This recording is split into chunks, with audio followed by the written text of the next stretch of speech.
¿Qué pasaría si una nave espacial cae accidentalmente en la Tierra, más específicamente en la Gran Madre Rusia? ¿Y si su único tripulante se enamora de una de nuestras mujeres? ¿Y si el padre de esa mujer es un teniente coronel del ejército? Bueno, si pasan todas esas cosas, y si todas las minas de tu barrio despiertan un interés repentino por la astrología, puede significarse solo dos cosas: que me siguen desde mi primer video o que vieron Pitrachenian. Por eso hoy Tremenduski les trae Pitrachenian 2, o Atracción, o Invasión, o como la conozcas. La película es una continuación de la primera, así que comienza con nuestra prota, Julia, haciendo un poco de ejercicio junto a su perro. Aparentemente pasó algún tiempo desde aquella vez, más específicamente 2 años. El perro de Julia se escapa, y a pesar de que tiene 5 milicos bien entrenados al lado, no pueden agarrarlo.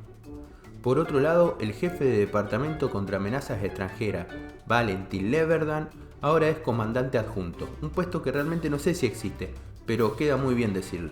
Julia continuó su vida como una chica casi normal, yendo a la facu y juntándose con sus amigos, o mejor dicho, su único amigo, el Virgo de Google, que según lo que ella sospecha le arrastra el ala.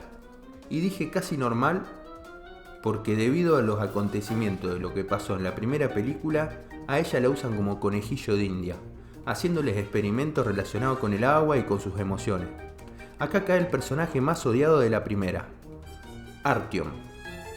Sí, el corneta que le dispara a los dos, que ahora lo vemos que sufre algún tipo de parálisis producto de los golpes o algo así, aunque no aclara si son los golpes que tuvo en la batalla final o los golpes que le dieron en la cárcel. De todas maneras, es un recurso utilizado por el director para que empatices más con el personaje, lo que por cierto funciona, ya que llega a darte un poco de pena. Este hace que nuestra prota se altere y nos muestra algo así como un superpoder relacionado con el agua, al estilo Marvel. Julia le pide un tiempo a solas a su padre. Este, a pesar de que acepta, le pone como custodia un tal Wanja. Acá voy a hacer una pausa para comentarles algo. En la película lo conocemos como Wanja. Sin embargo, cuando lo busqué en internet me aparecía como Iván Korovanov. La verdad que no sé a qué se deba esto, pero nosotros, para no enquilombarnos, le vamos a decir el Pela.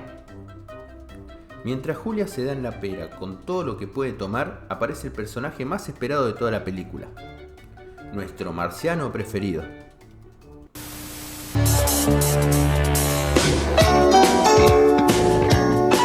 No, ese no, el de la 1, Harrington. Acá se ponen a dar de madrazos en el bar y luego huyen en un auto que roban prácticamente, hasta llegar a una casa en el medio del bosque, o un descampado, o no sé, un lugar así. Ahí nos enteramos que nuestro amigo Google siempre supo que él estaba en la Tierra. De hecho, siempre se lo quiso decir y no pudo. ¡Ja! Ilusa, y ella pensaba que andaba atrás de ella. Y también volvemos a ver a Chara, el personaje más simpático de esta cinta. Y después de muchas explicaciones y de enterarnos que nuestro prota cuenta con casa, trabajo y una huerta, empiezan los arrumacos.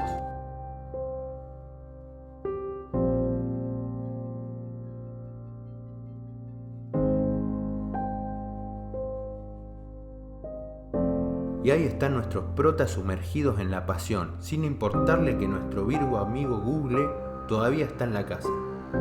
Pero hay que entenderlo, ya que vienen de la 1 sin poder ponerla.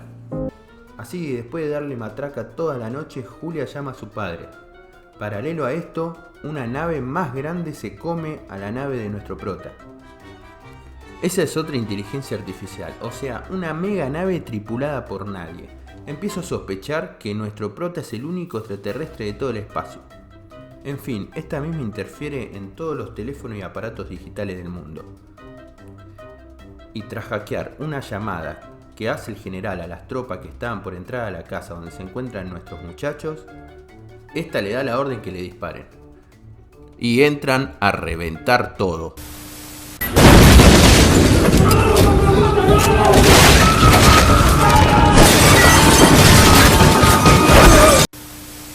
Pero nuestro prota, además de ser un extraterrestre inteligente y seductor, también sabe pelear. Así que logran escapar en su moto acuática, no sin que antes Julia reciba un disparo de parte de los milicos.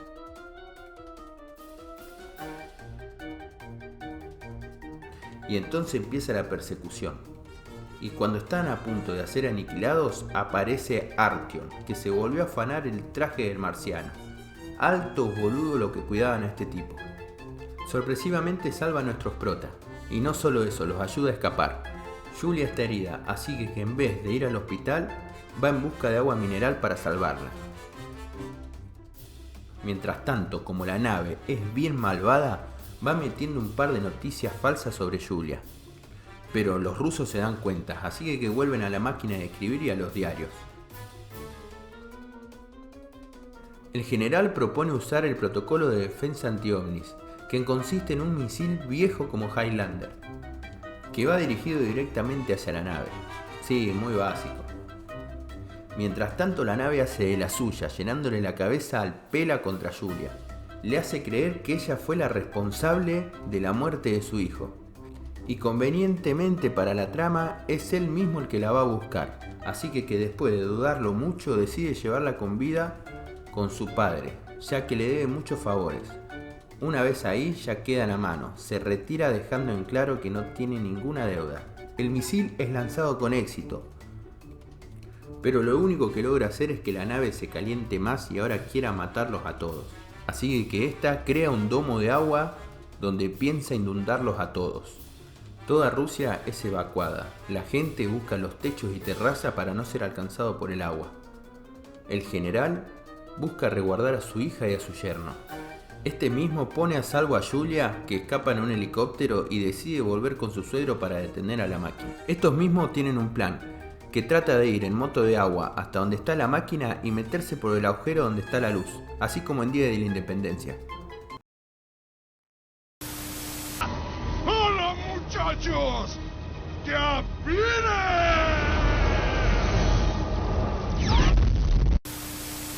Suegro y yerno hacen las paces, inclusive este le entrega a la hija. Pero es tarde, porque antes de que nuestro prota pueda llegar a destino, todo se inunda. En el camino, el corneta muere tratando de salvar a Julia del pela y de toda una manifestación de personas enojadas. Así que ahí logra redimirse. Pero es al pedo, porque ya todo se fue a la mierda y están todos bajo agua. Y ahí sucede el milagro.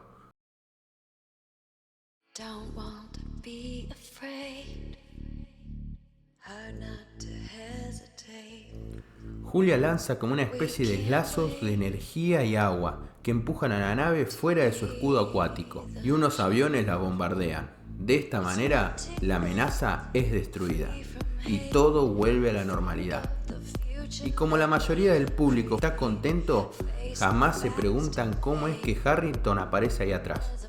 O qué pasó con la nave, ya que si se cae desde ahí, con el tamaño que tiene, mata a la mitad de Moscú. O qué pasó con la gente que no sabía nadar, ya que estuvieron como 5 minutos dentro del agua. Pero nada de eso importa, ya que como llevamos como 2 horas de la película, ya queremos que se acabe. Así que la película termina con el general en el funeral de Julia.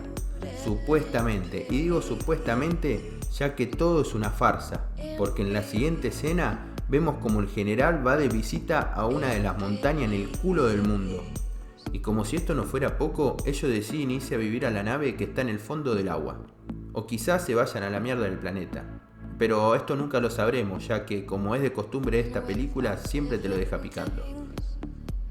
Tengo que admitir que esperaba más, y aunque yo la haya disfrutado un poco, quizás se deba a que fue el primer video que subí a mi canal. Aún así, no logra superar a su antecesora. Y a pesar de que tenga huecos argumentales, es una película rusa. Eso le suma un punto más, ya que está a la par de cualquier película media de Hollywood. En fin, le doy un 5 de 10 estrellas. Y espero que si saquen una tercera, haya más presupuesto para algún actor nuevo. Si el video te gustó, dale like, suscríbete y compartí. Eso me ayuda mucho ya que soy nuevo. También seguime en mis redes sociales, donde subo material a diario. Soy Tremenduski y nos vemos en nuestro próximo video.